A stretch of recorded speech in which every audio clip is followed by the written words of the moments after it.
ونستهديه ونستغفره ونؤمن به ونتوكل عليه ونعوذ بالله من شرور أنفسنا ومن سيئات أعمالنا من يهده الله فلا مضل له ومن يضلله فلا هادي له اللهم صل وسلم على سيدنا محمد وعلى آله وصحبه أجمعين رب اشرح لي صدري ويسر لي أمري واحلل عقدة من لساني يفقه قولي ربي يسير عليك يسير وتمم بالخير. Ahlan wa sahlan yang berbahagia Al-Fadhil Ustaz Muhammad Luqman bin Makhtar, uh, penulis buku Asam Garam Rumah Tangga Nabi Muhammad sallallahu alaihi wasallam, Allah. kerana sudi bersama-sama dengan Gemenur Iman dalam kuliah duha hari ini, juga bersama-sama yang dikasihi para pencinta ilmu, sahabat-sahabat yang dirahmati oleh Allah Subhanahu wa taala yang telah bersedia di Google Meet. Terima kasih kepada tim pengurusan Gemenur Iman yang dipimpin oleh pengerusi Hajar Rosniati binti Mansur. Jadi bagi memberkati kuliah kita pada pagi 9 Muharram ini, yang barokah ini, marilah sama-sama kita membacakan umul kitab yang akan dipimpin oleh Al-Fadhil Ustaz untuk kita hadiahkan kepada baginda Rasulullah sallallahu alaihi wasallam, ahli keluarga baginda, para sahabat, para sadiqin, para syuhada, alim ulama, guru-guru kita, ahli keluarga kita serta muslimin dan muslimat sama ada yang masih hidup ataupun yang telah kembali ke rahmatullah. Isiril Fatihah. أعوذ بالله من الشيطان الرجيم. بسم الله الرحمن الرحيم. الحمد لله رب العالمين الرحمن الرحيم مالك يوم الدين إياك نعبد وإياك نستعين اهدنا الصراط المستقيم صراط الذين أنعمت عليهم غير المغضوب عليهم ولا الضالين آمين. Amin, amin, amin ya Rabbal Alamin. Moga dengan istiqamahnya kita duduk dalam halaqah ilmu ini, Allah tingkatkan iman, Allah tingkatkan rasa cinta dan kasih sayang kita kepada baginda Rasulullah sallallahu alaihi wasallam. Allah tambahkan kefahaman, Allah kurniakan keberkatan. Tanpa membuang masa lagi, saya dengan penuh ta'zim menyerahkan kepada Al-Fadhil Ustaz. Tafadhal mashkura. Bismillah. Terima kasih Puan Pengerusi, seterusnya kepada ahli sepengajian semua, walau di mana berada, saya doakan sihat walafiat semua. Alhamdulillah, wassalatu wassalamu ala rasulillah wa ala alihi wa sahbihi ajma'in. Allahumma allimna ma yanfa'una wanfa'na bima 'allamtana wa zidna 'ilma. Alhamdulillah. Syukur pada Allah Subhanahu Wa Taala atas segala nikmat yang Allah kurniakan dan Allah terus nak berikan kepada kita, antaranya nikmat pertemuan dalam majlis ilmu ini lagi. Dan saya sungguh-sungguh saya rasa terima kasih kepada pihak Gemenur Iman dan juga sahabat-sahabat sepengajian lah. Kalau nak kira ikut apa nafsu ikut diri sendiri, hari ni pagi nak tidur sebab semalam ada program penuh, tak cukup tidurnya, pagi ni rasa ni. Tapi buka je buku ni untuk nak buat sedikit sediaan sebelum bertemu dalam majlis ini, dia mari semangat tu.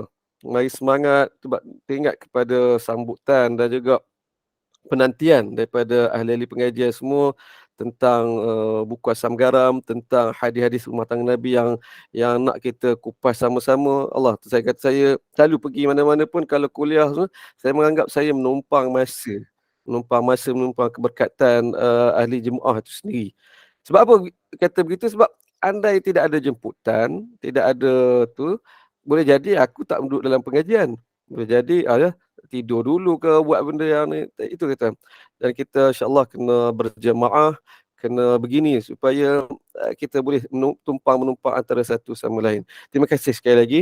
Mudah-mudahan orang kata ini berkat ini berterusan dan saya dapat istiqamah insya-Allah. Tanpa membuang masa, saya nak cuba juga untuk habiskan pada pertemuan kali ini kita mengenali watak heroin yang akan kita saksikan aksi dan adegan mereka nanti. Tak habis lagi. Kita berhenti pada bahagian profil ringkas 11 Ummul Mukminin. Betul semua? Nah, dan kita dah sama-sama berkenalan dengan 7 orang Ummul Mukminin. Berhenti pada Ummu Habibah. Hari ini kita akan masuk kepada Ummul Mukminin ke-8, 9, 10 dan 11. Saya cuba-cuba nak habiskan kesemuanya. Cuma tadi berfikir ada kemungkinan tak habis juga ni kalau saya buat perangai pergi lajak, pergi kembangkan. Tengoklah macam mana. Sebelum pada itu, saya minta kita beri masa sedikit kepada puan-puan ahli pengajian untuk lebih lancar selepas pada ni, sejam lebih kita bertemu lepas pada ni. Kalau bolehlah untuk nak rasa lebih insya-Allah mendapat manfaat yang lebih dalam pengajian kita kali ini, saya minta siapa yang ada lah untuk siap sedia dengan buku Asam Garam 2 yang warna merah tu. Mungkin kita buka, tak buka tengok nanti. Asam Garam 2 dan juga mushaf Al-Quran. Saya rasa nak kita tadabbur sedikitlah satu surah, satu tempat dalam Al-Quran. Boleh? Saya rasa seminit dua untuk puan-puan, hajah-hajah bersedia. Asam Garam 2 kalau ada, kalau tak ada tak apa. InsyaAllah.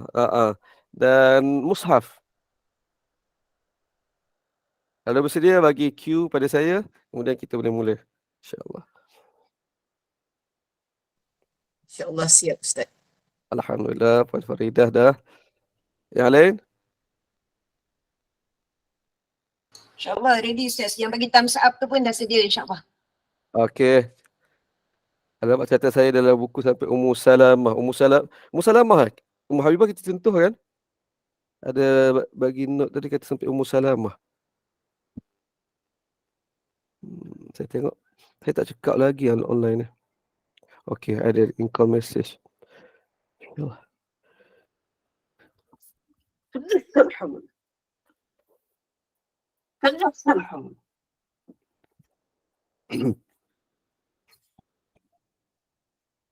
Bersedia?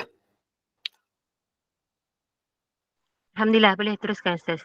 Boleh kita mula sambil-sambil takut ada nak ambil wuduk dulu baru nak pegang mushaf dan sebagainya. Itu yang ambil masa. InsyaAllah, saya rasa kalau tak silap saya kita mula hari ini dengan Ummul Mukminin ke-8 Zainab binti Jahshin. Betul kawan lain? Sebab ada saudari kita Aikiros. Dia sampai Ummu Salamah. Saya tak pasti. Ummu Salamah ke ataupun Ummu Habibah kita dah terakhir kita bincang. Ada saya boleh respon? Kita berhenti tempat Ummu Salamah. Ummu Salamah. Oh, Ummu Habibah belum ya? 13 hari bulan 7. Betul. Ummu Salamah. Ummu Salamah, Ummu Habibah belum lah. Baik. Maknanya kita kena tu. Saya tak. Okey, baik. Tak apa, tidak masalah. Oh, jauh lagi lah. 7, 5 orang lagi memang tak habis ni. Baik, insyaAllah kita mula dengan Ummu Salamah. Tak ada masalah. Bismillah. Siapa nampak, siapa dah ada buku, insyaAllah kita tengok. Bismillah. Ummul Mukminin yang ketujuh kita kenali untuk sama-sama ialah Ummu Habibah. Seperti mana saya dah ulang sebut sebelum pada ini, apabila nama Arab itu bermula kalau perempuan Ummu atau lelaki Abu, kita boleh letak terus ataupun question mark terus dalam fikiran kita, ni bukan nama sebenar ni. Siapa nama sebenarnya? Apabila sebut Ummu Habibah, itu kunyah beliau. Ummu Habibah, ibu kepada Habibah. Nama sebenar beliau ialah Ramlah binti Abu Sufyan. Itu nama sebenarnya. Dari keturunan, sebab sebelum pada ni ada jemaah tanya apabila, bukan jemaah, saya ingat posting saya di Facebook ke di mana-mana, apabila senaraikan nama Ummul Mukminin, kita senaraikan nama kita kenal lah Ummu Salamah, Ummu Habibah ni. Ada orang tanya, Ustaz, bukan ada lagi ke isteri Nabi? Yang tu Ustaz tak sebut. Nama dia sama nama saya, Ramlah. Ramlah. Ingat nama dia sama. Ingat nama dia tu sama dengan nama seorang Ummul Mukminin, Ramlah. Itu menarik. Kita pun jelaskanlah. Ada pun anda sebut dah, Ummu Habibah itulah. Nama sebenarnya Ramlah. Oh, legalah dia. Dan ini nak katanya penamaan itu insya-Allah nampak kecil sahaja, tetapi kalau kita buat pemilihan yang betul, ada nilai pada nama itu, apalagi kalau perempuan nama itu dah nama Ummul Mukminin, dia ada memberi satu, orang kata, ialah confident dan kelebihan, rasa bukan berbangga diri, tapi kita rasa proud of ourselves. Bukan nak bangga dengan orang, berbangga-bangga, tapi kita rasa bersyukur, bertuah, istimewa diri sendiri itu. Hanya pada nama, tuan. Ramlah, Ummu Habibah, Ramlah binti Abu Sufyan. Baik. Keturunan, dari keturunan di Arab Quraisy. Arab Quraisy nak pecah lagi, saya sebut uraikan sebelum pada ni, Quraisy itu ada cabang-cabang, kabilah cabang dia, dan ketika zaman Nabi, pada ayat Nabi, cabang utama sudah tentu Bani Abdul Manaf yang dipecahkan pula kepada 3, Bani Hashim, Bani Muttalib dan Bani Abdul Syams ataupun Bani Umayyah. Ini yang 3 turun bawah Bani Abdul Manaf. Dan Ummu Habibah dia datang daripada Bani Umayyah, Bani Abdul Syams, Bani Abdul Manaf. Maksud kata, kalau tuan-tuan boleh bayangkan, dalam induk Bani Abdul Manaf, yang pecah kepada 3, Bani Hashim, kemudian dia mari daripada Nabi SAW, juga Bani Muttalib, dan yang ketiga Bani Abdul Syams, di mana Ummu Habibah tu datang daripada cabang kabilah lagi Bani Abdul Syams. Dekat saya nak bergambar tuan-tuan, hubungan yang sangat dekat, yang begitu dekat antara Ummu Habibah dengan Nabi SAW. Bertemu pada atuk yang keberapa? Nabi Muhammad bin Abdullah bin Abdul Muttalib bin Hashim bin Abdul Manaf. Muhammad bin Abdullah bin Abdul Muttalib bin Hashim bin Abdul Manaf. Moyang keempat tu bertemu Ummu Habibah dengan Nabi SAW. Dan Abdul Syams ialah bapa kita, bukan bapa, datuk saudara Nabi SAW. Datuk saudara Nabi SAW, datuk moyang saudara. Baik, dapat dalam keluarga yang sama, cabang kabilah keluarga yang sama. Baik. Dari semasa dinikahi, dia seorang janda, suami nanti kita kenalkan anak seorang. Maknanya dari perkahwinan Nabi dengan beliau, Nabi dapat bahasa ini buy one free one. Beli satu dapat, bukan nikah dapat terus anak. Adik saya sebut dia kahwin dengan dia, janda dapat anak seorang, dia guna istilah tu, bertuah, dia kata buy one free one, dia kata kahwin tu dapat anak seorang, dia kata. Masya-Allah. Begitu. Anak seorang. Dan siapa nama anaknya? Hing dia ada pada kunyah itu. Nama anak beliau ialah Habibah. Ummu Habibah. Baik. Saya semua maklum, saya cuba pantaskan. Kalau ada persoalan, ada kemusykilan, ada tambahan, boleh mencelah. Bekas suami. Ini menarik. Bekas suami ialah Ubaidullah bin Jahash. Apa nasibnya? Ada 2 riwayat. Sama ada meninggal dunia ataupun murtad. Yang ini kita huraikan insya-Allah. Fakta pernikahan. Nabi menikahinya secara jarak jauh. Nabi di Madinah, beliau di Habsyah kerana berhijrah ke sana. Ummu Habibah, sebelum tu kita kena kenal namanya Ramlah binti Abu Sufyan. Abu Sufyan ni siapa? Apabila kita mengamati, kita tengok sirah Nabi SAW, nama Abu Sufyan nanti yang tu paling kerap akan keluar itu sebagai ketua musuh Nabi SAW. Peringkat awal Quraisy yang menentang Nabi, bukan orang lain pun, saudara-saudara Nabi juga. Ketua mereka Abu Jahal, Al-Walid bin Mughirah, ayah kepada Khalid bin Al-Walid. Paling kita nampak tokoh yang menentang Nabi Abu Jahal lah. Sekali juga dengan pak saudara Nabi Abu Lahab. Tapi hayat Abu Jahal tak lama. Perang Badar dah kojol, dah habis dah, tamat riwayat dia, habis dah cerita dia. Tapi nama dia ibarat kata apa, kalau kita orang Islam, Hamzah, kita kata harum nama dia tu.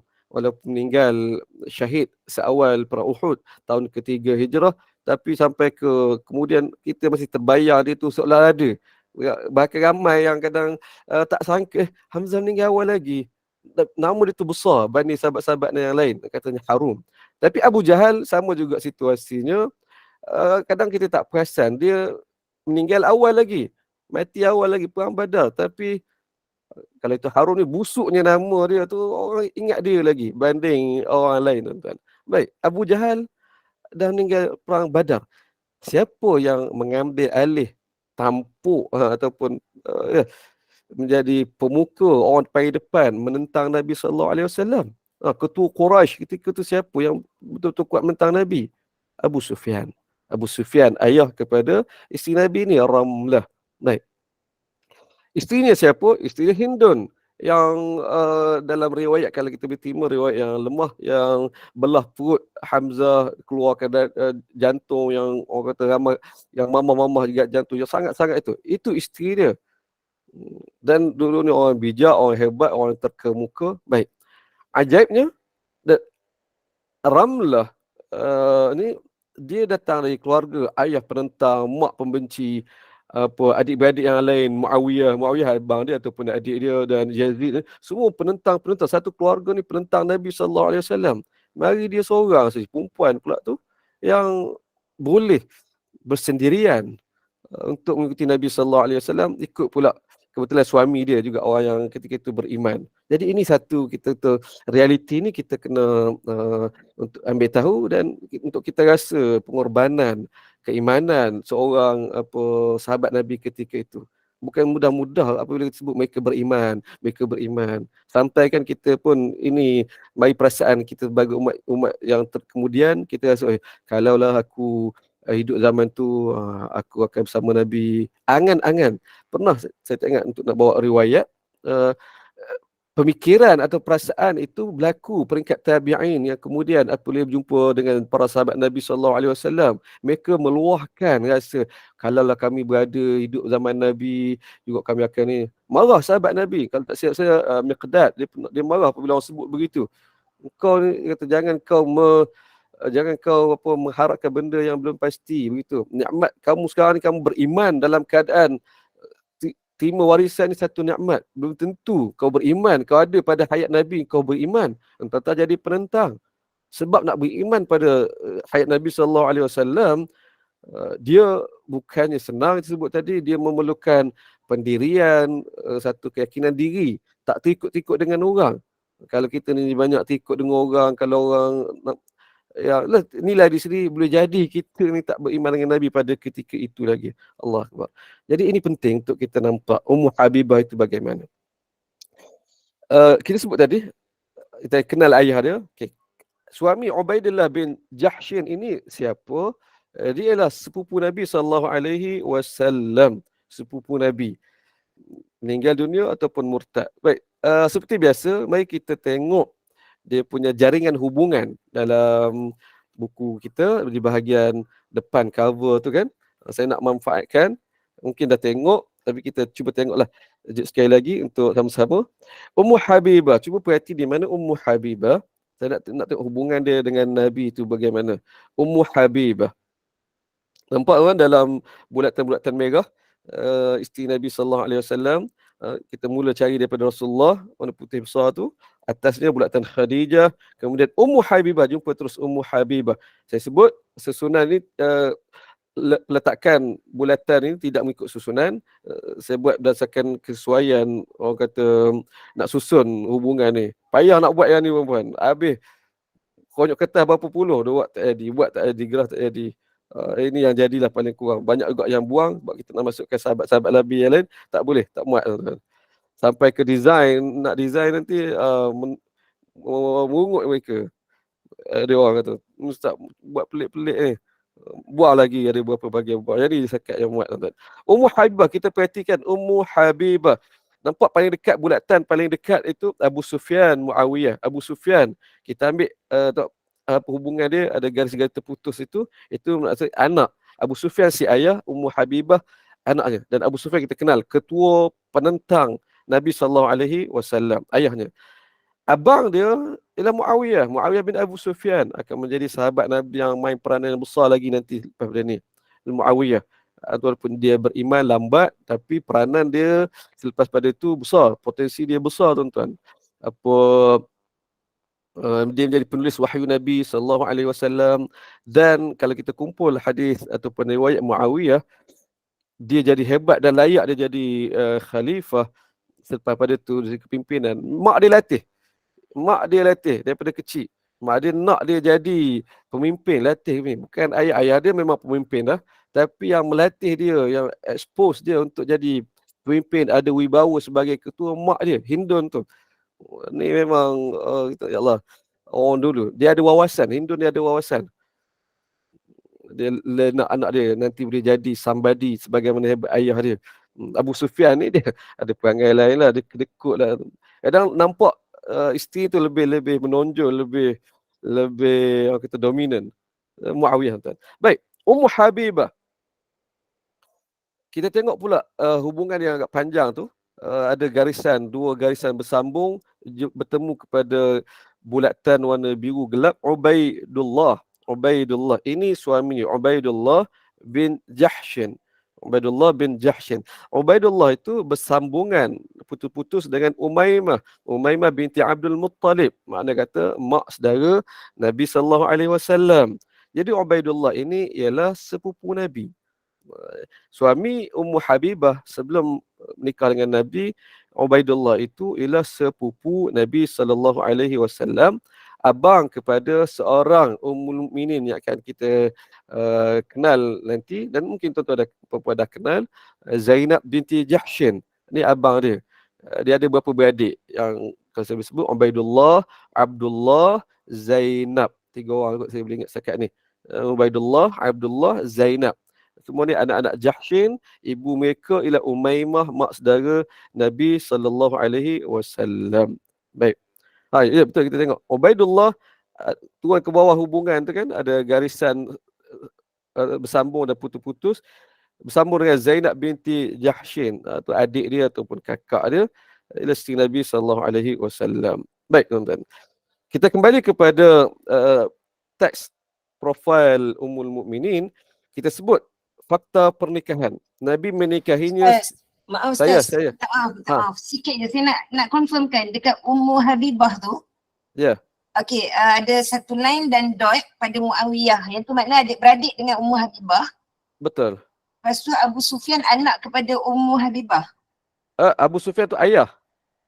Oh, ayah kepada Ummu Habibah. Betul, kita cerita awal tadi. Oh, maknanya anak tu Ummu Habibah lah. Okey, Ya, faham. Okey, sebab saya terkonfuse kenapa dot juga pada Muawiyah. Maknanya Muawiyah pun anak pada Abu Sufyan. Alhamdulillah jelas. Betul, Terima kasih, betul. Ustaz. Maaf. Tak apa. Kalau saya lepas pada ni saya nak improve, nak tambah baik grafik ini, saya akan buat arrow. Sebab contoh Abu Sufyan dengan Ummu Habibah, Abu Sufyan dengan Muawiyah, kita tahu hubungan dia dengan petunjuk garisan terputus tu atau anak beranak ya. Cuma kita tak tahu mana anak mana ayah kan. Yang tu yang saya terkeliru tu. Jadi mungkin ada dot ke bawah kan. Kata Abu Sufyan, garis-garis terputus tu, panah tu turun ke bawah Ummu Habibah, satu anak panah turun ke bawah Muawiyah, kita tahu dah. Mana atas ke bawah. Atas tu ayah, bawah tu anak. Mungkin lepas ni kena baiki yang tu insya-Allah. Habis apa bukan cetakan habis lah yang cetak batch yang buku ni, insya-Allah saya akan buat tambah baik. Mungkin nak tambah yang tu juga. Tambah baik yang tu. Terima kasih atas respon. Baik. Boleh kita teruskan insya-Allah. Boleh, kalau ada kegusaran, kemuskilan seperti itu terus mencelah ya. Fakta pernikahan. Nabi menikahinya secara jarak jauh. Nabi di Madinah, ya. Nabi di Madinah, beliau di Habsyah kerana berhijrah ke sana. Sebelum itu suaminya meninggal dunia. Riwayat lain pula menyatakan suaminya murtad. Justru beliau bercerai. Baik, kita berhenti setakat ini. Ummu Habibah, kita kata dia datang dari keluarga yang keras menentang Nabi, ayahnya siapa, maknya siapa, adik-beradiknya siapa, tapi dia boleh ni.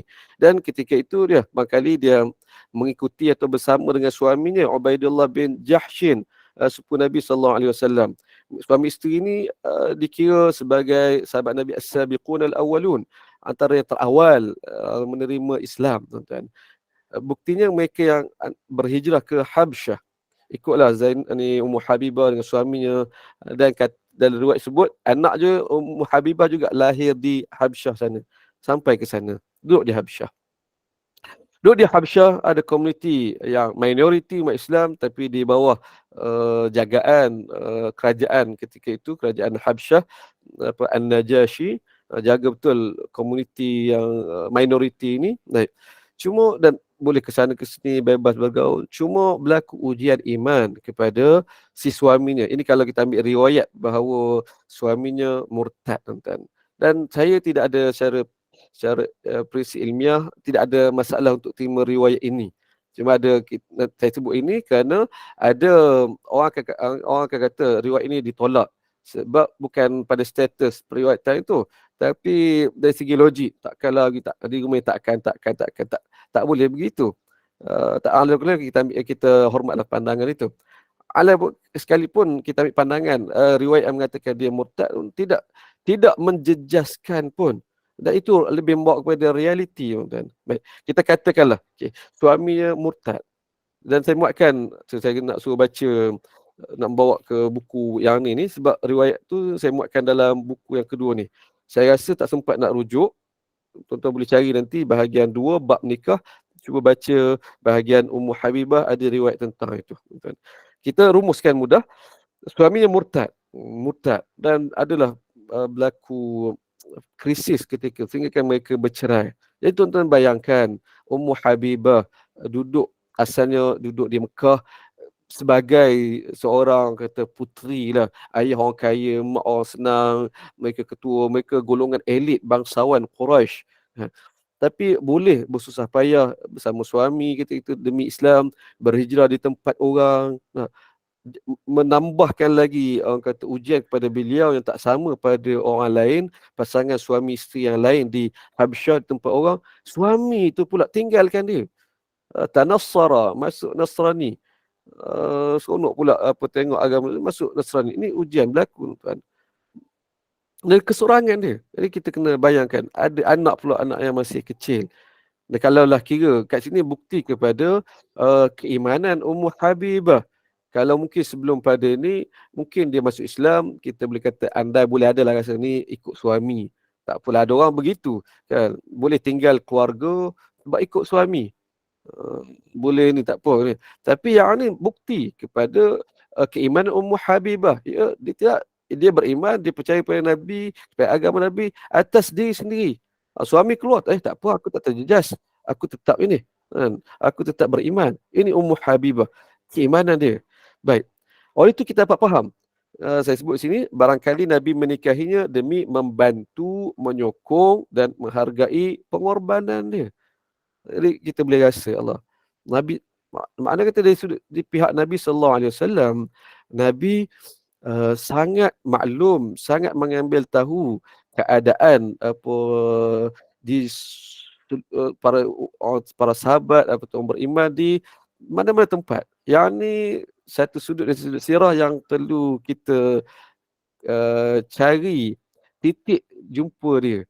Sebab kalau kita baca sirah secara umum, macam mana Nabi tahu, contoh dalam bab sirah, macam mana Nabi tahu pergerakan kafilah dagang Quraisy nak berlaku perang Badar? Macam mana Nabi tahu perang Uhud, tentera Quraisy datang nak serang Madinah? Macam mana perang Ahzab ini? Dan macam mana awalnya pada hari ini, intel lah, maklumat risikan tu Nabi tahu macam mana. Riwayat secara umum kita, kalau kita baca sekali lalu, tak menunjukkan hal itu.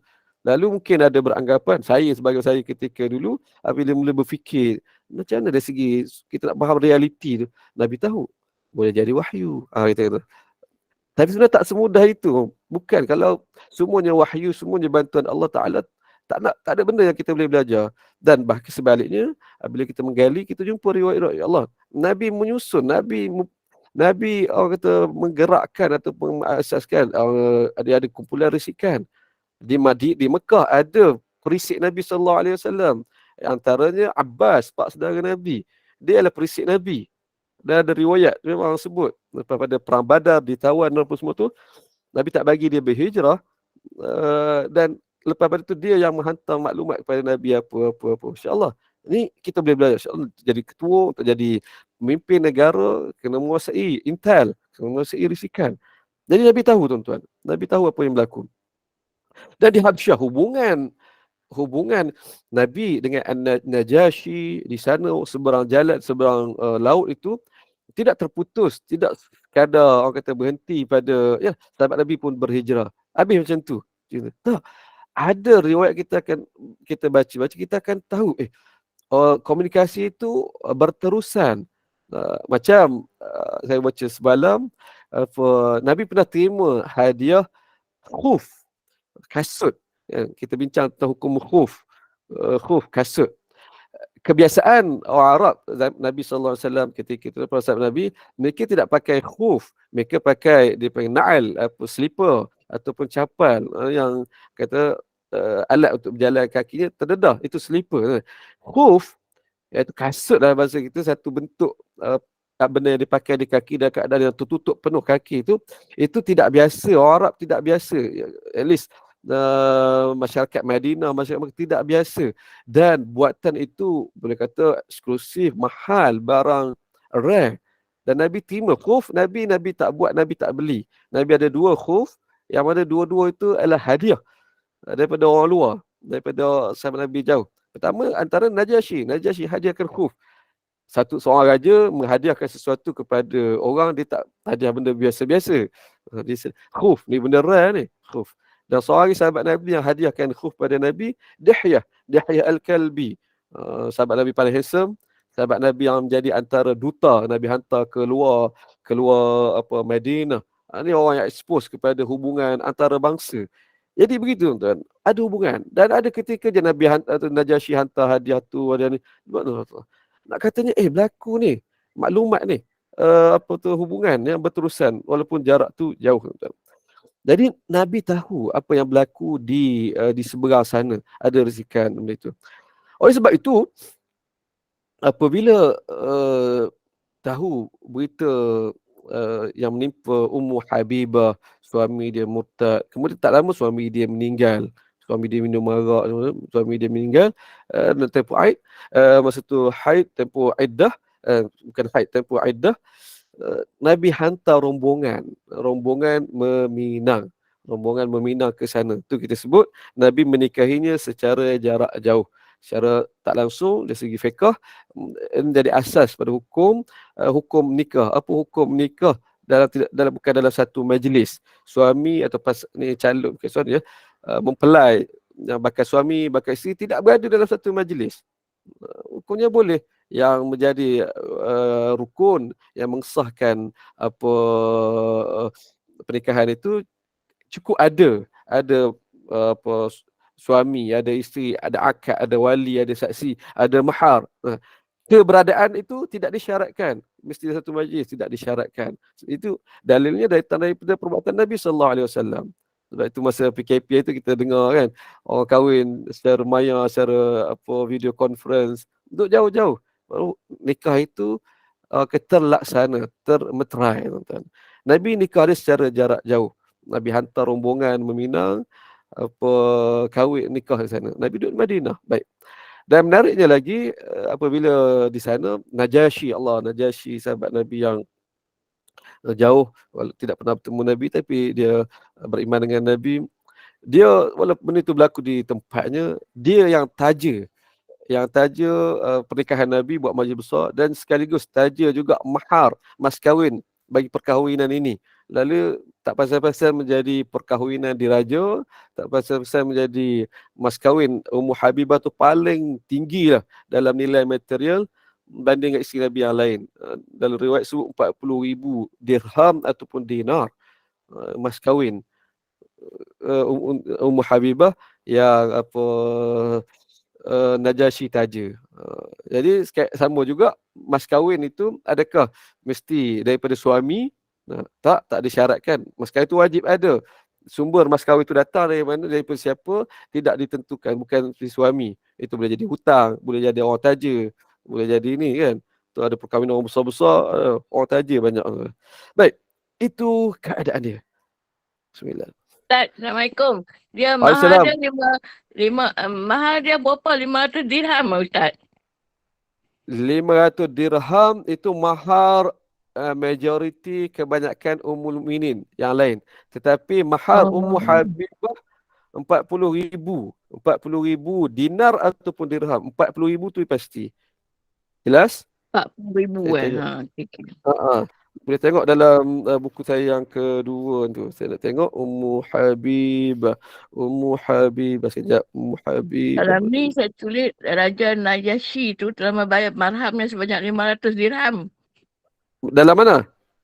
Dalam saya punya ni lah, biodata Rasulullah kan. Saya dah simpan banyak biodata dia. Anak cucu dia semua. Ya, ambil dia. Ambil di mana maklumat tu? Kawan saya ambil daripada kawan saya. Saya buat baru. Dia di rumah dia, saya ambil, saya buat print rumah baru lah. Saya ambil cerita semua. Dia ni dia tak tahu lah betul tak betul kan. Raja Nayashi yang membayar marham sebanyak 500 dirham. Apa, okey, ada pembetulan. Saya salah. Saya pun salah kot, saya tak tahulah. Okey, saya salah. Tapi bukannya yang tadi betul.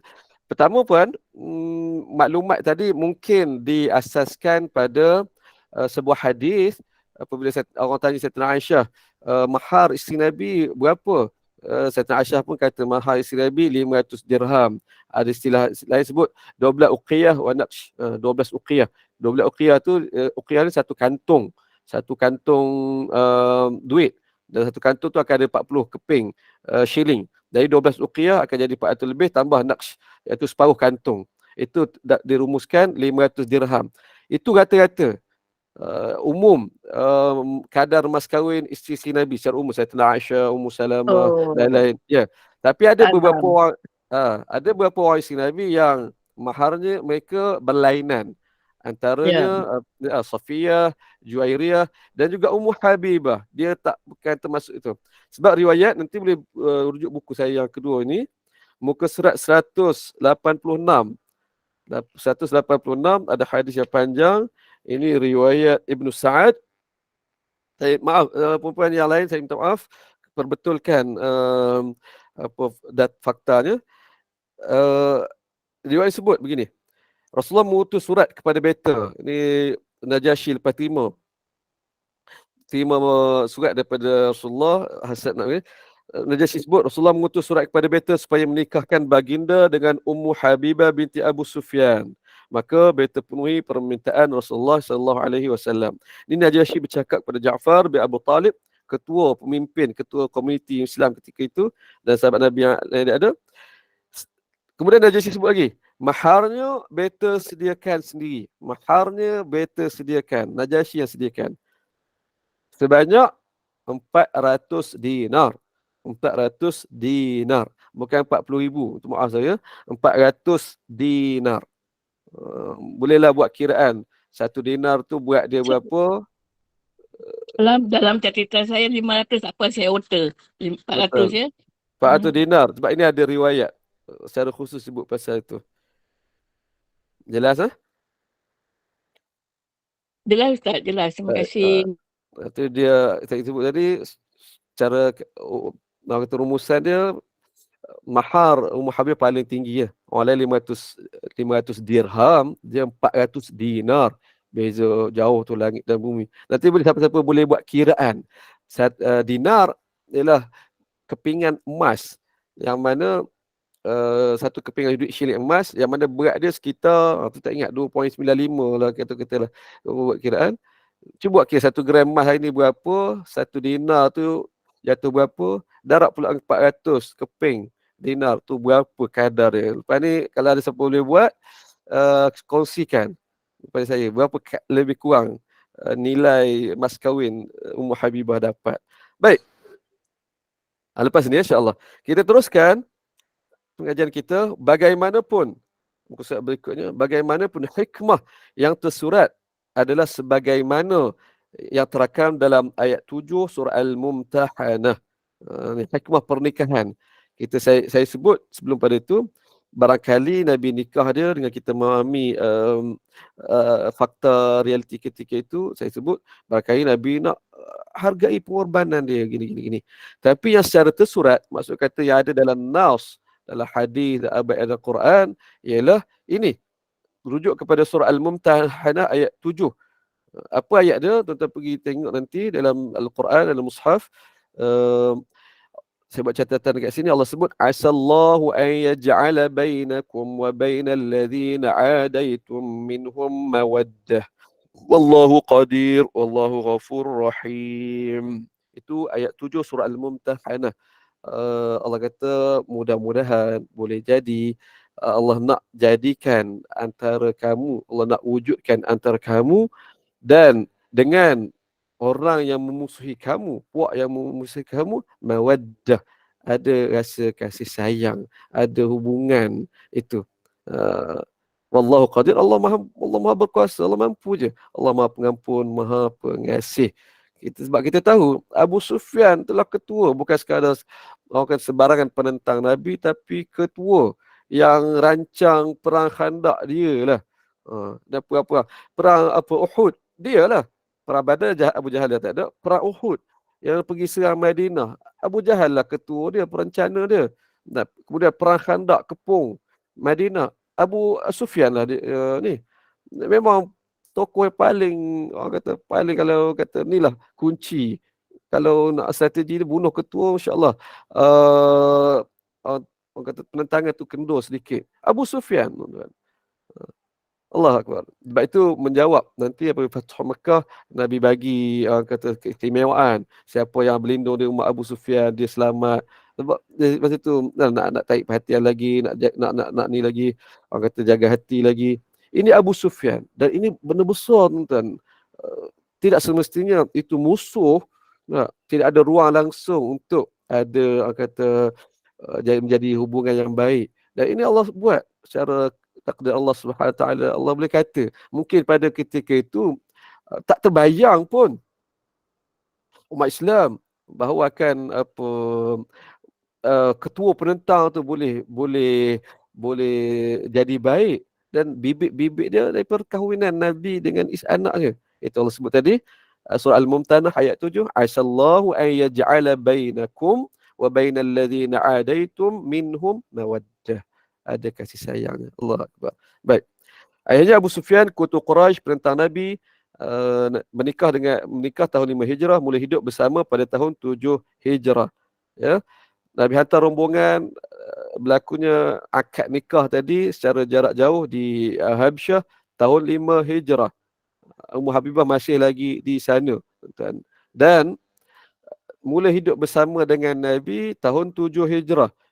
Tahun 7 Hijrah itu ialah ketika semua, boleh kata semua rombongan ataupun komuniti Islam di Habsyah balik. Ja'far, ketuanya Ja'far bin Abu Talib, sepupu Nabi, bawa balik rombongan tak tinggal seorang pun, bawa balik, berhijrah pula ke Madinah. Masa ni berlaku lepas perang Khaybar. Nabi balik daripada perang Khaybar, tahu-tahu rombongan Islam, rombongan komuniti minoriti Habsyah dah sampai di Madinah. Allah seronok Nabi. Nabi jumpa pula dengan Ja'far, sepupu Nabi. Nabi kata, aku tak tahu mana yang lebih aku seronok sekarang ni. Kemenangan Khaybar ke ataupun jumpa Ja'far. Atau kegembiraan Nabi yang tak boleh Nabi nak sebut lagi. Tuan-tuan rahmat Allah SWT. Habis cerita tentang Ummu Habibah. Ada soalan tak? Kita berhenti pukul berapa ni? Admin kita berhenti pukul berapa? 9 suku, insyaAllah. Alah, Lebih pun tak apa. Lebih pun tak apa. Kalau boleh kita cuba habiskan Zainab ya, paling kurang. Sebab saya tadi agak sejak tadi pada Zainab. Ustaz, sebelum dengan Rasulullah, Ummu Habibah ni PJJ selama 2 tahun. Tak 2 bertemu langsung tahun. atau macam mana? Tak bertemu langsung. Masya Allah. Ni mungkin boleh ambil tadabbur kat situ. Nabi pun pernah kahwin PJJ. Menarik tu. Baik. Nabi pun pernah kahwin PJJ. Oh, Ustaz, saya nak kena buat catatan lah tempat mungkin dalam saya punya cerita ni yang saya ambil ni. Dia kata tempoh perkahwinan 4 tahun. Tempoh perkahwinan 4 tahun? Maksudnya? 4 tahun. Dalam ni saya kena catat lah. Ustaz kata 2 tahun mana silap lah sini kan.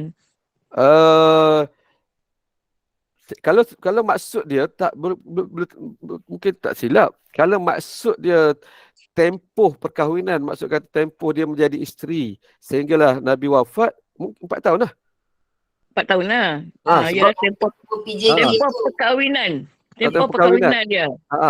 4 tahun tu kalau kira tempoh dia bersama. Mana tahun ke-7 Hijrah dia hidup bersama sebagai suami isteri di Madinah. Nabi wafat tahun 11 Hijrah. Dari 7 tahun ke-7 nak ke tahun 11, 3 ke 4 tahun. Kita katalah 4 tahun. 4 tahun. Betul lah ni.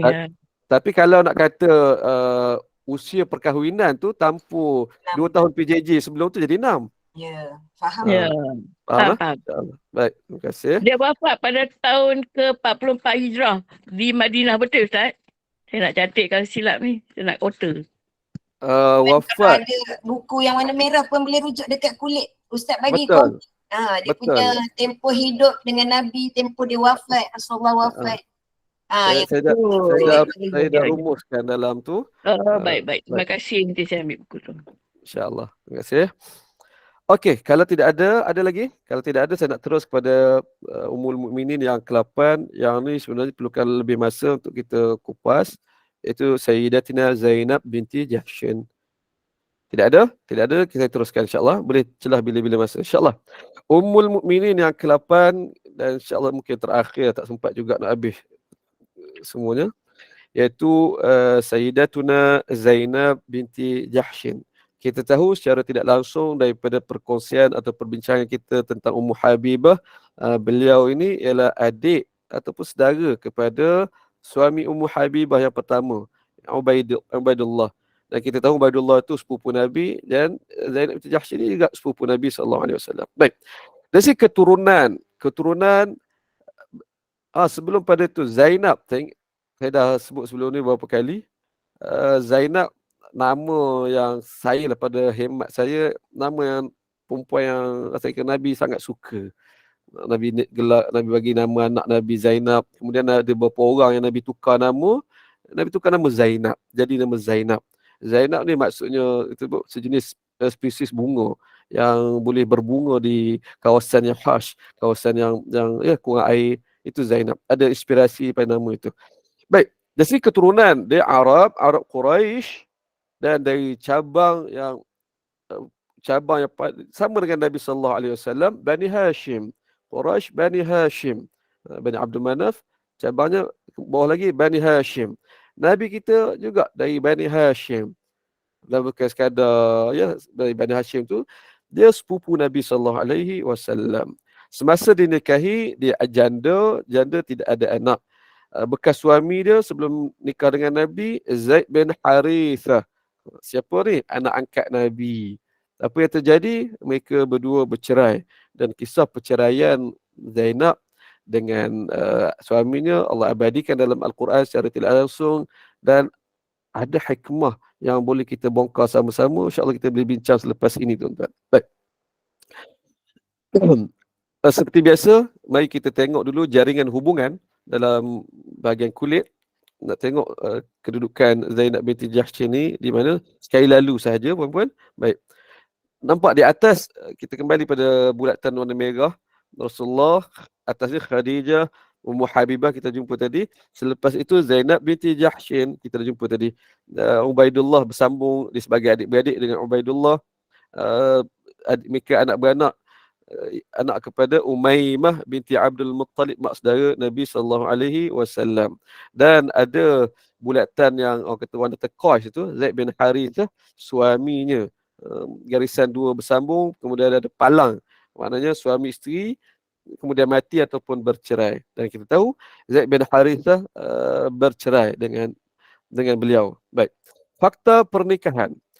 Selepas usai iddah, beliau terus dinikahkan dengan Nabi oleh Allah secara langsung tanpa wali. Ini hukum khas, khususnya Nabi SAW, khusus dengan pernikahan Zainab. Mereka menjadi suami isteri terus secara langsung tanpa ada majlis nikah, ada ijab kabul, mahar, wali dan saksi. Terus Allah bagaimana tu Allah sebut dalam Al-Quran, zawwajnakaha, kami nikahkan kau dengannya. Terus tuan-tuan Allah. Yang ni saya nak bawa sebenarnya ke buku yang kedua tapi tak sempat. Baik. Dengan pernikahan ini terbatal adat jahiliah yang meletakkan anak angkat setaraf anak kandung. Ini antara hikmah dan syariat ini sangat berat. Saya uraikan lepas pada ini. Hikmah terbatal adat jahiliah yang meletakkan anak angkat setaraf anak kandung. Ketika itu begitu. Pada zaman jahiliah, kemudian Islam datang mengubah ada adat yang diteruskan. Sebab itu kita tak boleh nak, bukan nak kata, orang kata apa, kita jangan responsif emo sangat. Orientalis mereka menyebut bahawa Islam ni bukannya agama, kita kata agama samawi, dia agama Arab. Dia kata dia Islam ni agama Arab. Dia kata, sebab apa? Tengok yang syariat ni sebenarnya dah ada dah sebelum Islam. Kita nak kata macam mana, tuan-tuan? Memang secara asasnya apa yang sebahagian didakwa itu, ya, ada syariat itu. Cuma yang kita kata Islam, dia iktiraf, ada adat yang diiktiraf, maka dia menjadi syariat. Ada adat yang dibuang, dia tolak ke tepi, maka dia tidak menjadi syariat. Bukan kata asal adat orang Arab, maka itulah Islam. Tak. Pernikahan, ada wali, ada dua orang saksi. Ini sebenarnya ialah adat jahiliah pun bermula begitu. Tapi Islam aqar, Islam iktiraf benda tu. Baik. Adat anak angkat, tabanna. Okey. Adakah Islam iktiraf? Islam tidak iktiraf. Apa adat tabanna ataupun ada anak angkat jahiliah? Anak yang bukan anak kandung kita jadikan dia anak angkat. Pertama ditukar nama anak tu jadi nama bin kepada bin ayah angkat. Sebagaimana Zaid menjadi anak angkat Nabi sejak zaman jahiliah sebelum Nabi mengangkat Rasul. Orang kenal dah. Tu Nabi tukar nama Zaid bin Muhammad. Orang kenal, tuan-tuan. Cuma masuk zaman Islam, zaman syariat ni, Allah hapuskan, tak boleh. Ud'uhum li abaihim. Anak saya panggil bin kan ayah kandungnya. Terbatal tadi pecahan kepada adat itu, anak kandung bukannya anak ni. Lagi, tuan-tuan, anak angkat kala zaman jahiliah, dia sebagaimana nama pun dah bin kepada ayah angkatnya, warisan, mewarisi. Dari segi nikah, anak ataupun isteri atau pasangan kepada anak angkat itu sama dengan pasangan anak kandung. Tak boleh dinikahi dah.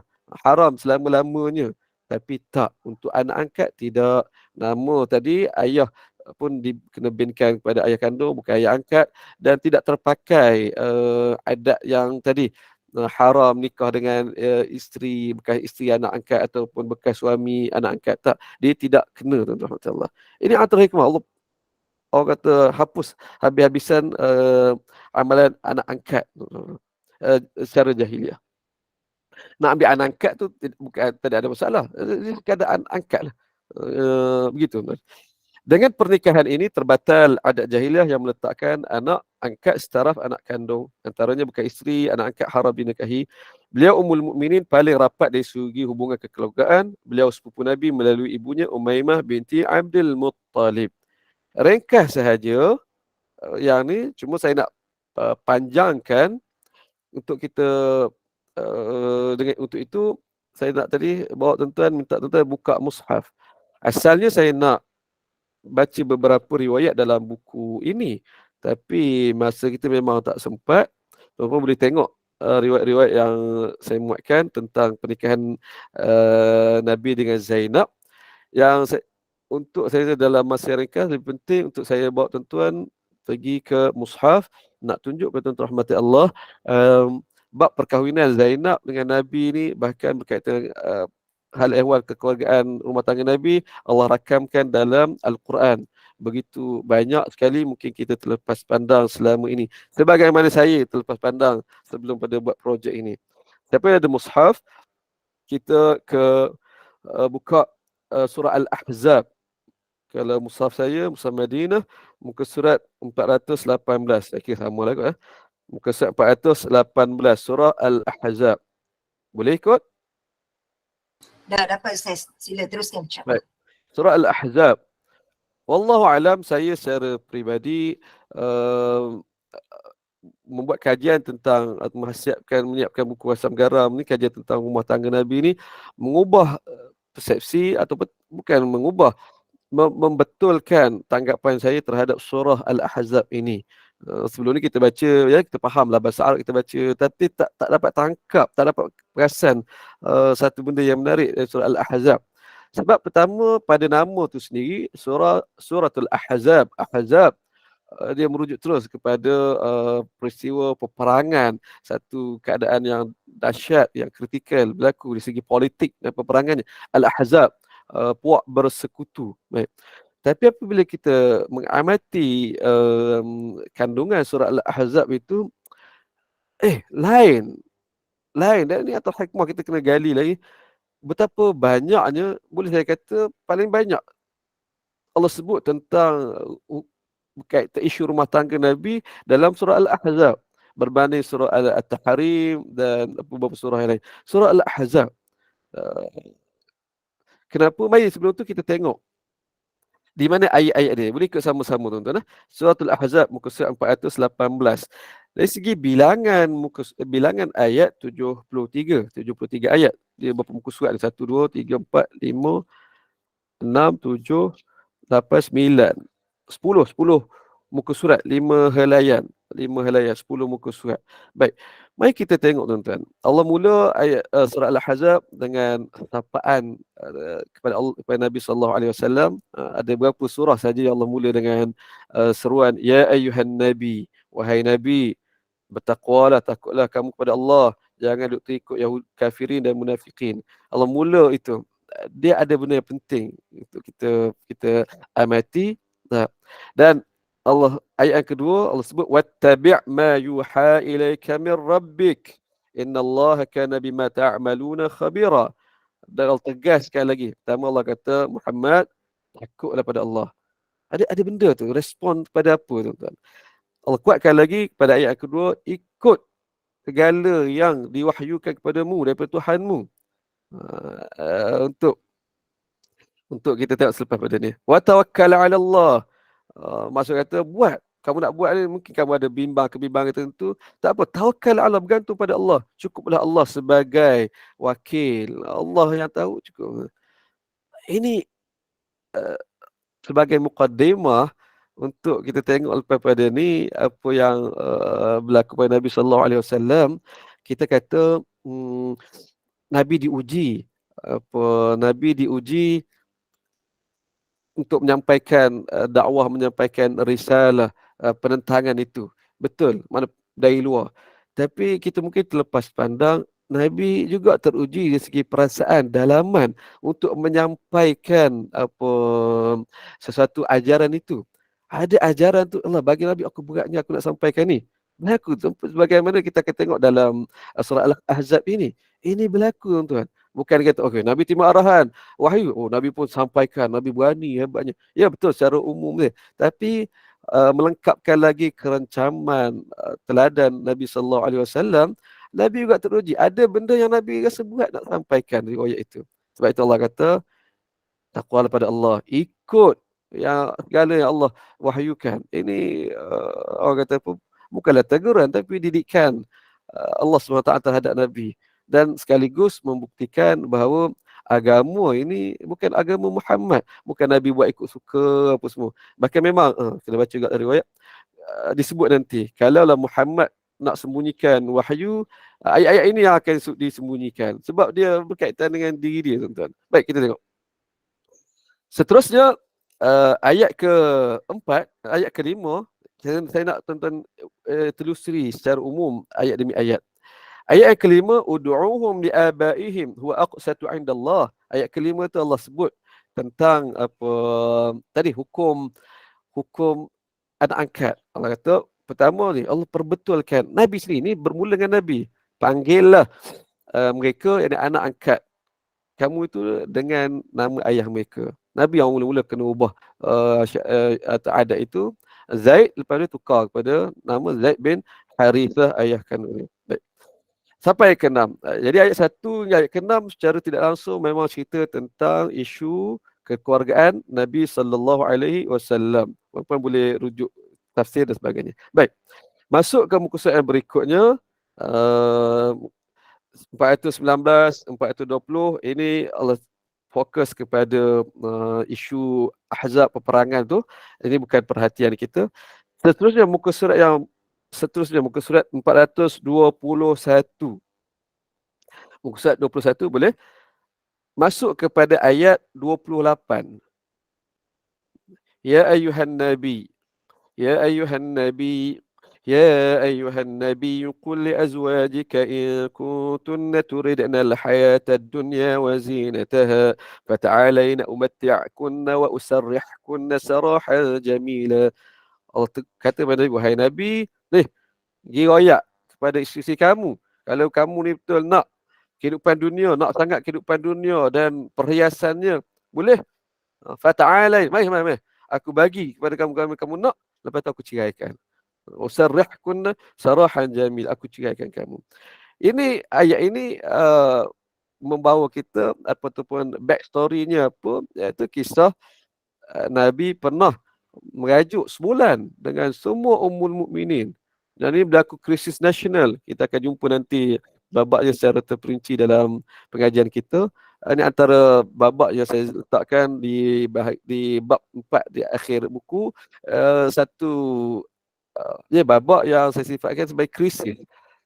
Dan krisis bukan krisis rumah tangga sahaja, tapi krisis nasional, krisis negara. Menarik untuk kita ni, tuan-tuan. Dan kata dua, Allah ajar pada Nabi. Sebabnya apa? Sebabnya isteri Nabi ketika itu semua duduk desak Nabi. Desak Nabi untuk orang kata ubah lifestyle lah. Upgrade lifestyle. Ini berlaku. Dan ini antara hikmah kenapa kisah rumah tangga Nabi ini berlaku atau diletak dalam surah Al-Ahzab. Sebab surah Al-Ahzab berlaku pada tahun berapa sekian. Selepas pada tu dia dah bermula sikit demi sikit era senang. Sebab saya sebut 10 tahun kehidupan Nabi di Madinah ada dua fasa. Fasa susah, fasa senang. Fasa susah awal-awal Nabi hijrah, tahun pertama, kedua, ketiga, keempat. Kemudian itu fasa susah. Lepas dia perang Ahzab, masuk perang Khaybar, lepas tu perang Khaybar, ini dah mula fasa senang. Ketika itu ada arahan polisi-polisi baru yang Nabi beri. Nabi suruh pulangkan balik semua tanah-tanah yang sebelum ni Ansar bagi, pulangkan balik. Sebab sahabat Muhajirin dah ada peruntukan tanah lain-lain dah, tuan-tuan. Nabi waktu tu dapat harta yang banyak, kebun yang banyak. Dan perubahan lifestyle itu terasa dalam kalangan sahabat Nabi Muhajirin. Dah makin senang. Cuma kehidupan Nabi tak berubah. Macam tu juga, di rumah besar tu juga. Yang ni yang menyebabkan tidak salah para ummul mukminin, mereka manusia, mereka menyaksikan jiran-jiran orang kata makin senang, tiba kami sama je. Sebab itu mereka minta dengan Nabi Rasulullah nak ni Rasulullah. Dan Rasul sangat terasa. Rasulullah sangat terasa dan itu yang berlaku. Akhirnya Nabi merajuk dan ini sebulan. Lebih tepat 29 hari sampailah ke muncaknya Nabi bagi kata dua. Nak sangat, kalau nak betul, nak kesenangan dunia ni boleh. Aku bagi, nak berapa banyak aku bagi. Tapi aku cerai. Dan Nabi jumpa seorang-seorang. Bawa arahan ini. Pertama sekali Nabi jumpa ialah Sayyidatina Aisyah. Aisyah, ni Allah bagi Nabi sampaikan kata dua ini. Nak pilih salah satu. Nak harta, cerai, ataupun nak dengan saya, tapi kena susah. Kena hidup susah. Sayyidatina Aisyah kata. Tapi nak Sayyidatina Aisyah nak sebut tu, kata Nabi kata jangan bagi jawapan lagi. Balik bincang dulu dengan ayah dan ibu kamu. Nabi sendiri tak tahu apa respon isteri kan. Sebab daripada sebelum pada tu mereka begitu sungguh, begitu tekan. Nabi kata jangan ni. Nabi pun bimbang, bukan bimbang rasa tuan-tuan isteri aku ni kan pilih yang Nabi tak harap kan. Jangan bagi jawapan lagi, bincang tu. Sayyidatina Aisyah, tuan-tuan, umur dia berapa satu dan dia cerdik. Benda macam ni nak bincang, tak ada lah. Satu saya pilih Allah dan Rasulnya. Ada cerdik, elalah hidup susah dengan Nabi. Tak perlu bincang bab ni dengan ayah. Keputusan tu betul lah. Dan kemudian Sayyidatina Aisyah, pesan Nabi, abang nak jumpa dengan yang madu saya lain-lain. Jangan bagi tahu jawapan saya ni. Ini bab rumah tangga yang kadang menarik. Kita terus pandang. Baik, itu dia. Daripada ayat 28, yang ni panjang. Sampai ke berterusan isu-isu dia. Sampailah ke ayat ke-39. Cumanya tuan-tuan cuba tengok lepas ayat 28 ke muka surat yang berikutnya. Ayat ke-34. ya, wadhkurna ma yutla fi buyutikunna min ayatillahi wal hikmah innallaha kana latifan khabira. Baik, boleh ayat ke-34. Ini khusus kepada isteri Nabi, hukum ataupun tanggungjawab, tugasan khas mereka para ummul mukminin. Mereka kena ni, wadhkurna ma yutla fi buyutikunna min ayatillahi wal hikmah. Apa saja yang berlaku dalam rumah, baik turunnya ayat Quran ataupun hikmah perbuatan Nabi. Hikmah dalam Al-Quran banyak tempat, kalau kita Imam Syafi'i, dia rujuk kepada sunnah perbuatan Nabi sallallahu alaihi wasallam. Jadi apa saja yang berlaku dalam rumah tangga, baik buruk apa semua asal berkaitan dengan Nabi, kena sebut, kena sampaikan. Sebab itu kita bertuah, kita baca daripada hadis-hadis rumah tangga Nabi buku 1 dan 2. Isteri Nabi cerita semua. Sayyidatina Aisyah cerita, walaupun bab adik-adik tu berkaitan dengan diri dia, tak senonohnya bahasa kita lah, benda yang dilakukan pada masa tu. Tapi ini syariat dan arahan Allah Ta'ala, kena cerita. Hatta apa yang berlaku dalam bilik air, berebut gayung, mereka cerita. Allah.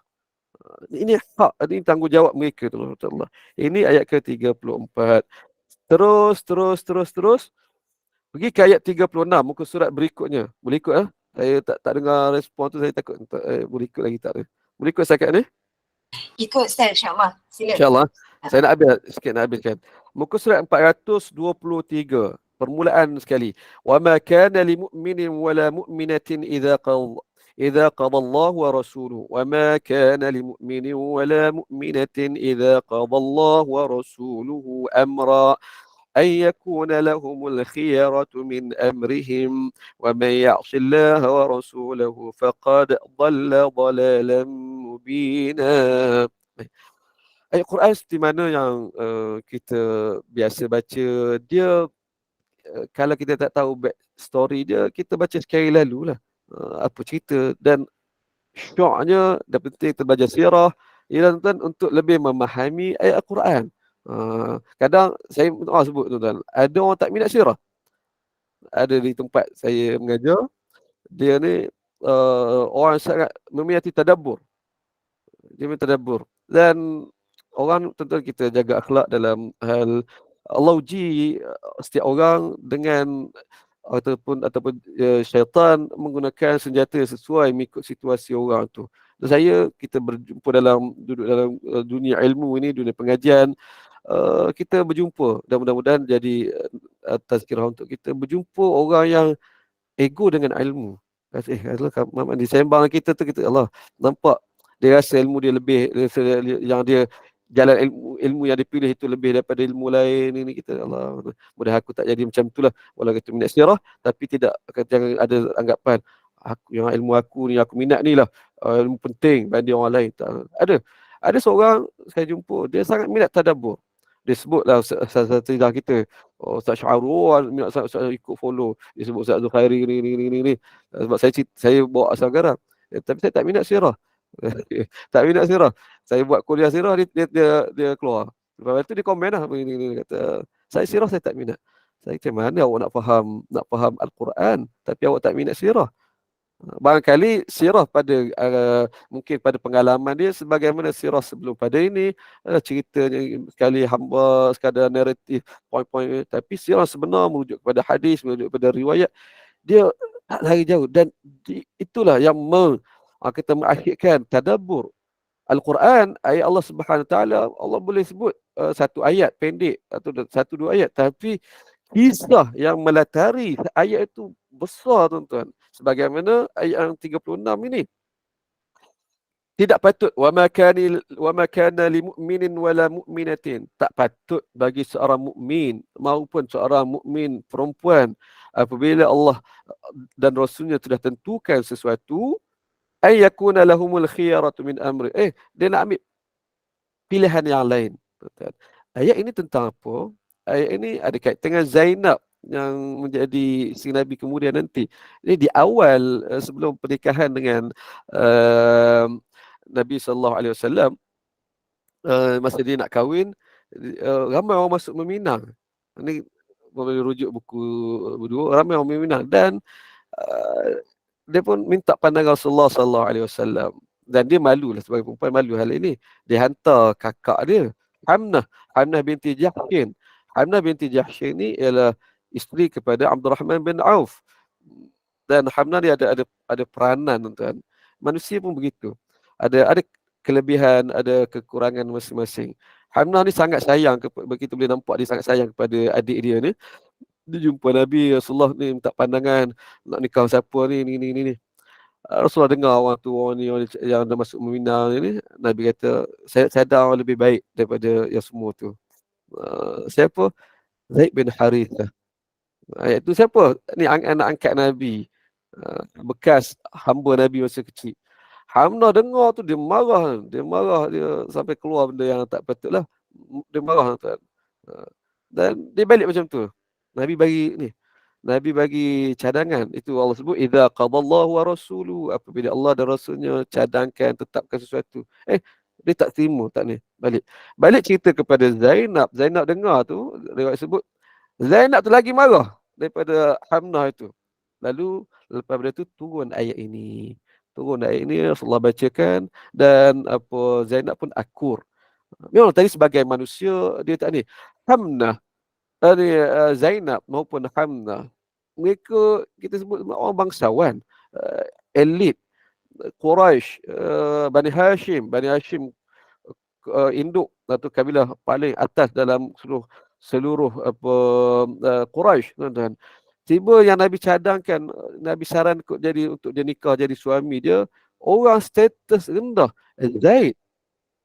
Zaid bin Harithah, siapa dia ni? Bekas hamba, kena colik, kena jual di Mekah, kemudian dia beli, Nabi Khadijah beli, buat jadikan sebagai hadiah perkahwinan dengan Nabi. Itu masuk dalam keluarga Nabi tu.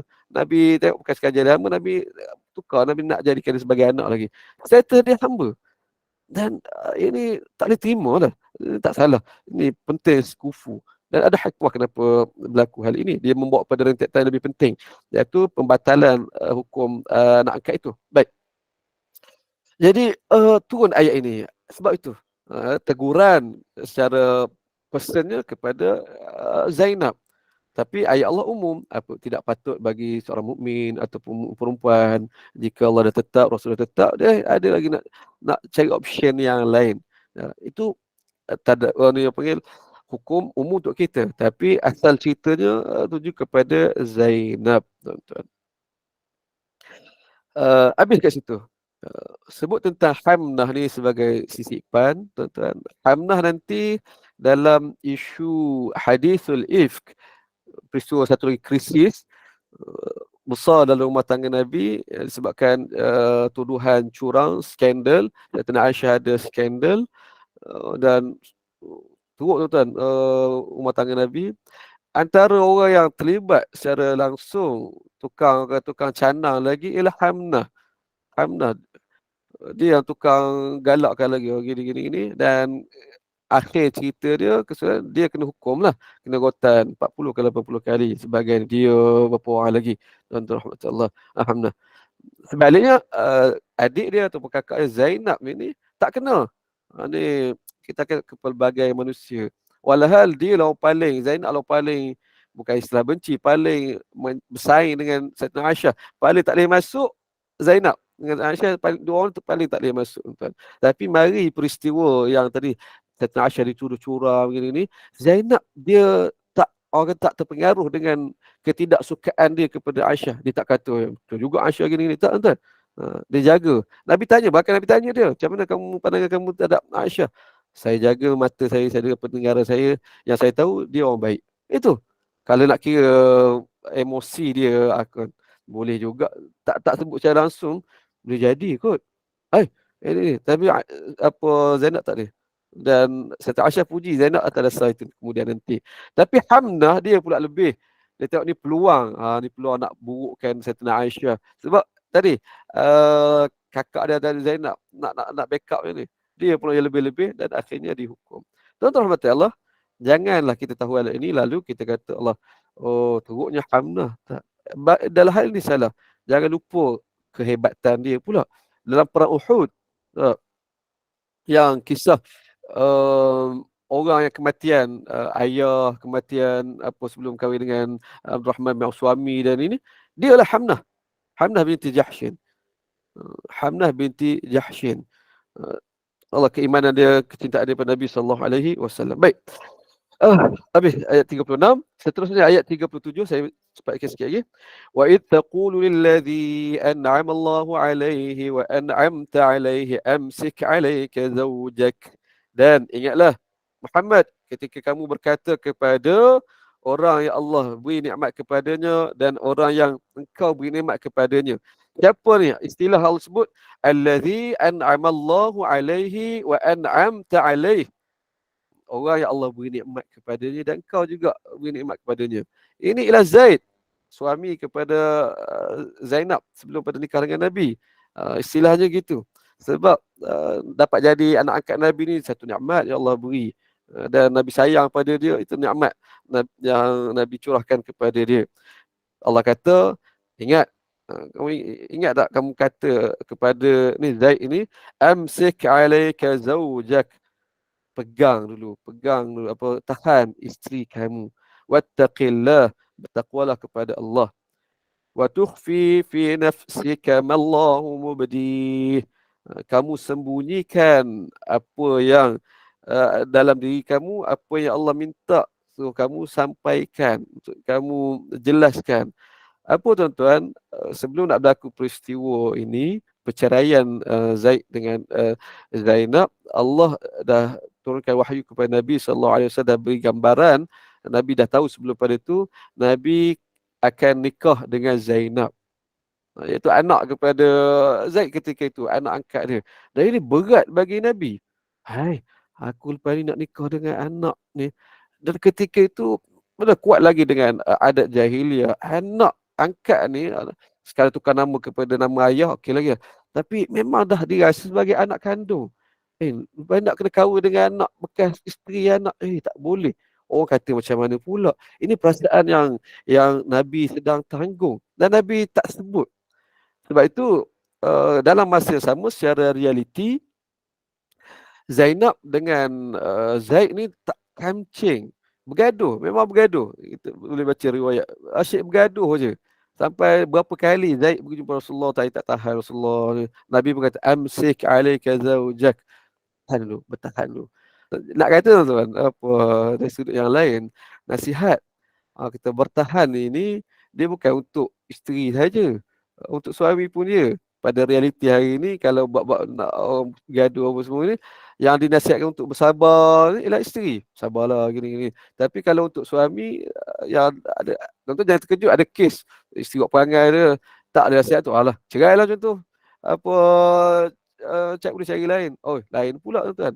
Tapi kalau tengok pada tindakan Nabi, untuk suami pun kalau hadapi ujian isteri, amsik, tahan dulu, usul dulu untuk terpertahankan perkahwinan. Itu tuan-tuan rahmatullah. Cuma Nabi pesan begitu, walaupun masa itu Nabi tahu akan bawa pada perceraian, dan lepas pada itu akan berlaku pernikahan Nabi dengan dia. Tapi Nabi tetap kata, tahan dulu. Nabi tak nak benda itu berlaku. Sebab itu Allah tegur. Sebab itu yang awal-awal surah tadi Allah kata, ittabi', ikut yang apa Allah suruhkan. Itu pun. Sebab itu dalam hadis riwayat Al-Bukhari, Anas kata, andainya Rasulullah mahu menyembunyikan wahyu, pasti tentang ini baginda sembunyikan. Iaitu ayat yang kita baca ni. Sebab dia nampak Nabi nak sembunyikan. Tapi Nabi cerita, Nabi sampaikan juga. Sebab Al-Quran ni bukan milik Nabi. Nabi kena sampaikan. Benda ini yang kata didikan untuk Nabi SAW. Sebab apa? Wa tukhfi fi nafsika ma Allahu mubdih. Kamu sembunyikan, simpan dari kamu yang Allah minta kamu sampaikan. Wa takhshan nas. Sebab apa? Kamu bimbang orang duk kata ini nanti. Wallahu ahaqqu an takhsha. Sepatutnya Allah yang engkau lagi rasa takut. Ini didikan Nabi tu berlaku. kalau kata istilah Nabi tersilap ke tidak, ya, ada tempat Nabi ini antara bukti, antara contoh Nabi tersilap. Tapi tersilap bukan daripada melakukan dosa besar pun tak, tuan. Dia adalah proses tarbiyah Nabi sendiri lalui, tuan. Kemudian Allah sebut falamma qada zaidun minha wa tara zawwajnakaha. Dan setelah itu selepas Zaid habis tempoh iddah, memang tak nak orang kata klik balik dah, tak nak rujuk balik dah. Zawwajnakaha, kami nikahkan engkau dengannya. Ini yang ayat nikah. Terus automatik Nabi jadi suami, Zainab jadi isteri. Dan Zaid satu-satunya sahabat Nabi yang namanya Allah sebut dalam Al-Quran, Zaidun. Falamma qada Zaidun. Ada Zaid. Ini pujian tentang kepada Zaid. Sebelum ada ayat tu Allah sebut sifat dia, an'amallahu alaihi wa an'amta alaihi. Baik. Tuan-tuan boleh baca. Baca sampai ini. Ini sampai ke ayat 39. Baik, saya cepatkan sikit lagi. Terusnya muka surat selesai. Itu isu yang keberapa dah tu? Isu rumah tangga Nabi ada dalam Al-Quran, dalam surah Al-Ahzab. Muka surat yang berikutnya 424 ayat ke-39. Ini satu lagi kumpulan ayat Allah cerita tentang rumah tangga Nabi. Ayat 49 hingga 55, panjang tu, ni besar-besar. 55, beberapa lagi isu yang Allah sebutkan tentang rumah tangga Nabi. Tuan-tuan kita baca. A'udzubillahi minasyaitonirrajim. Ya ayyuhan nabiyyu يا أيها النبي إنا أحللنا لك أزواجك اللاتي آتيت أجورهن. Baik, panjanglah ya. Ayat ini Allah sebutkan tentang peruntukan pernikahan Nabi SAW. Siapa yang Nabi boleh nikahkan, gini. Saya hurai panjang dalam buku kita yang pertama, insya-Allah di bahagian akhir nanti.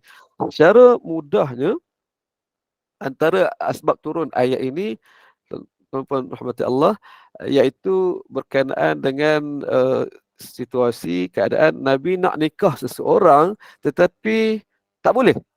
Saya kata Allah, Nabi pun saya punya ni lah perasaan dan perspektif saya. Nabi juga teruji dari sudut orang kata cinta tak kesampaian, begitu. Melalui hadis ni, di mana kita tahu ayat, kalau kita boleh faham backstory dia lagi cantik, Allah. Ayat ini Allah nak sebut dia ada beberapa sebab turun ayat, tapi antara sebabnya peristiwa ini. Dalam ayat ini Allah senaraikan siapa yang kau boleh nikah. Mana-mana isteri yang kau beri harta gini ni, tuan cuba baca. Ya ayuhan nabi inna ahlalnaka, kami ahlalna laka, kami halalkan isteri kamu yang kamu beri mahar dia. Wa ma malakat yaminuk mimma afa Allahu alaik, dan mana-mana hamba yang kamu miliki yang Allah berikan kepada kamu. Baik, itu golongan. Wa banati ammika wa banati ammatika wa banati khalika wa banati khalatika, dan mana-mana anak perempuan pak saudara kamu, mak saudara kamu sebelah ayah, khalatik, anak perempuan sebelah mak. Allah perincikan. Kenapa Allah tak sebut saja apa anak-anak saudara, anak sepupu lah. Ini sebenarnya istilah sepupu. Arab tidak ada istilah sepupu. Kita menarik banding bahasa Arab, kita ada istilah khas sepupu ni. Arab sepupu dia maksudnya anak pak saudara kamu. Banati ammik, anak perempuan pak saudara kamu. Banati ammatika, anak perempuan mak saudara kamu. Dia orang kata khusus di itu. Kita lebih jimat perkataan sepupu. Allah kata boleh. Kamu nak kahwin mana-mana sepupu kamu, sebelah pak saudara kamu belah ayah ke, mak saudara belah ayah ke, belah pak saudara belah mak ke, boleh. Tak kisah. Tapi Allah kata allati hajarna ma'ak. Syarat dia mestilah mereka tu yang berhijrah bersama kamu. Yang ni yang penting. Sebab ketika itu masa Fathu Mekah, Nabi nak nikah dengan seorang sepupu Nabi. Itu Ummu Hani. Ummu Hani ini kakak kepada Sayyidina Ali. Dan Sayyidina Ali, Ummu Hani dia beriman dengan Nabi, tapi dia tidak berhijrah. Dia termasuk golongan mustad'afin, golongan yang tertindas di Mekah. Dan dia ada peluang untuk berhijrah. Banyak perjuangan untuk berhijrah. Dia boleh ikut Abbas, dia boleh, tapi dia tidak berhijrah. Dan ini ialah kelebihan orang berhijrah tidak berhijrah. Jadi atas sebab itu, Allah Ta'ala Nabi nak nikah dengan dia, Allah tak bagi. Sebab tidak berhijrah. Ni perbincangan panjang. Kenapa ada ni? Supaya dari sudut yang realiti ketika itu, orang tak ada rasa tak perhati dengan Nabi sallallahu alaihi wasallam, penghargaan. Dia tak berhijrah, dia tak pindah, tak keluar kawasan. Nabi nikah juga dengan dia. Itu. Potong tu tuan-tuan. Ada beza yang sangat jauh antara berhijrah dengan tak berhijrah. Baik. Jadi itu arah. Allah kata tak boleh. Maksud kata tak boleh lah. Nabi nak nikah dengan Ummu Hani tak boleh sebab dia tidak berhijrah.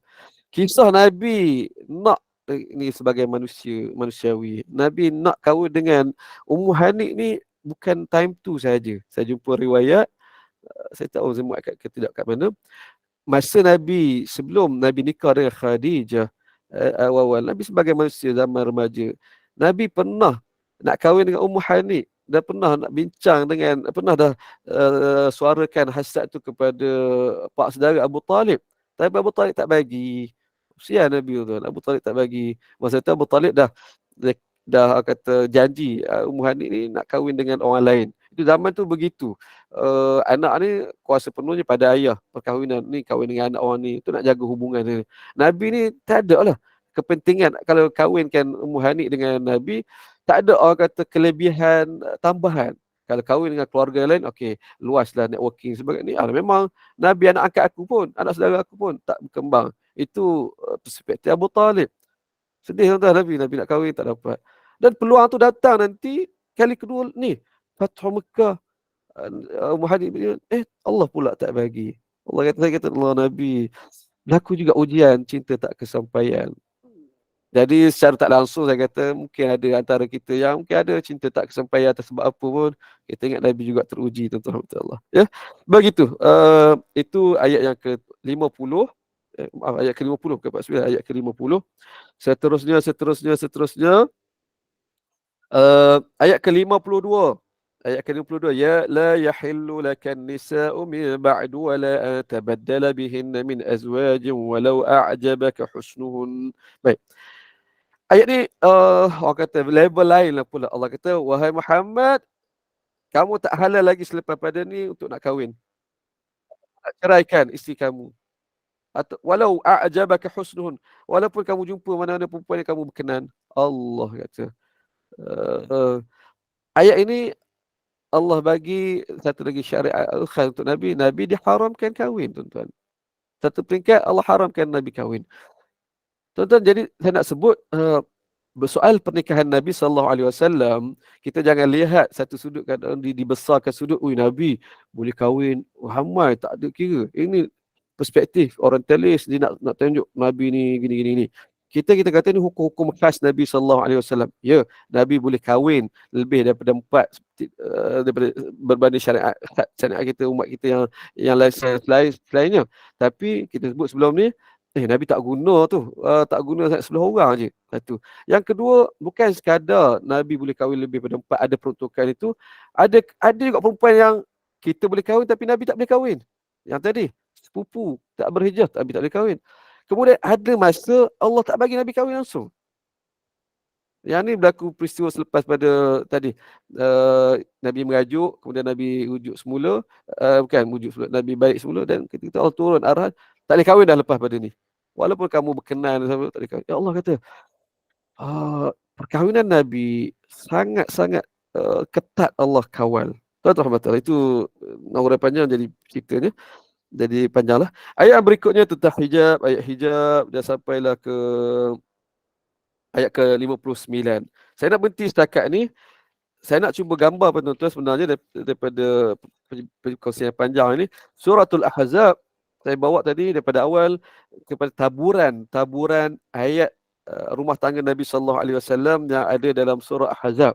Yang ni apabila saya tengok mengubah, saya kata tadi, memberi pandangan yang lain tentang surah Al-Ahzab. Dia bukan surah perang, dia bukan surah yang kita kata yang kering emosi perang. Tak, rupanya dia surah rumah tangga yang saya rasa Allah antara surah yang saya pribadi suka baca, suka ulang baca sejak daripada itu sampailah sekarang. Wallahu alam, saya nak berhenti setakat ini. Saya serah kepada pihak kepada pengurusi dan pada perbincangan, insya-Allah. Maaf ambil masa panjang. Masya Allah. Alhamdulillah. Seronok Ustaz. Berlebih masa. Masya Allah. Alhamdulillah. Barakallahu fiq. Jazakumullah khairan jazak. Ustaz. Uh, Sikit saya nak sebut fakta angka 11 ni Ustaz sebelum saya tutup. Baik. Saya Ustaz. Bilangan isteri Nabi yang disepakati ulama ialah 11 orang. Buku asal garam Ustaz ni ialah buku yang ke-11 tulisan Ustaz. Betul Ustaz? Yang diterbit pada bulan 11. Masya Allah. Saya tak perasan tu. Ya Allah. Betul lah. Betul lah 11. Saya tengok maklumat ni daripada Ustaz kenal Ustaz Muhammad Bazli Zakaria. Okey, kenal. Saya tengok dia, saya selalu ikut Instagram dia lah, Masya Allah. Dia promote dekat Insta dia masa bulan 11 dulu Ustaz, Masya Allah. Oh, jadi saya tak pernah. Masya Allah. Betul, Jadi saya keluar bulan 11. Masya Allah. Jadi benarlah Rasulullah SAW ini uswah hasanah, iaitu teladan dan contoh terbaik. Jadi apa je yang kita lalui dalam rumah tangga ini, Rasulullah telah lalui. Jadi asal rumah tangga Nabi Muhammad SAW ini kita jadikanlah sebagai contoh dan teladan insyaAllah. Mudah-mudahan bertambah kefahaman kita dalam urusan agama kita, urusan ibadah kita, urusan rumah tangga kita. Mudah-mudahan bermanfaat, mudah-mudahan barakah, mudah-mudahan Allah kurniakan limpah rahmat kepada kita, bertambah kecintaan kita kepada baginda Rasulullah SAW. Terima kasih kepada tim Gemenur Iman. Terima kasih Ustaz kerana lajak masa, Masya Allah. Memang tak cukup masa kalau pasal sirah ni, Masya Allah, pasal rumah tangga Rasulullah. Terima kasih kepada sahabat pencinta ilmu yang mengimarahkan kuliah kita hari ini. Dengan rahmat dan kasih sayang Allah, Allah pilih kita duduk dalam halaqah ilmu ini, Masya Allah. Sikit rebahan kuliah Ustaz. 5.15 petang hari ini kuliah asal kita bersama dengan Al-Fadilah Ustazah Hajah Nurliah binti Haji Kasmuri dengan kitab Fiqh Mazhab Imam Syafi'i juzuk yang pertama. Dan kuliah akhir kita 8.15 malam hari ini kuliah maghrib bersama dengan Al-Fadil Ustaz Khairul Fahmi bin Muhammad Noor dengan bacaan Yasin, tahlil, doa tazkirah dan bacaan surah Al-Mulk. Jadi teruskanlah bersama-sama dengan Gemenur Iman dengan kuliah-kuliah yang telah disediakan. Yang ini saya mewakili Gemenur Iman mohon maaf sekiranya ada sebarang kekurangan dan kesilapan, yang baik itu datang daripada Allah, yang tidak baik dan kelemahan itu daripada kami sendiri. Kita tangguh kuliah kita sebagai menutup majlis. Mohon sekali lagi pada Ustaz untuk membacakan tasbih kafarah dan surah As.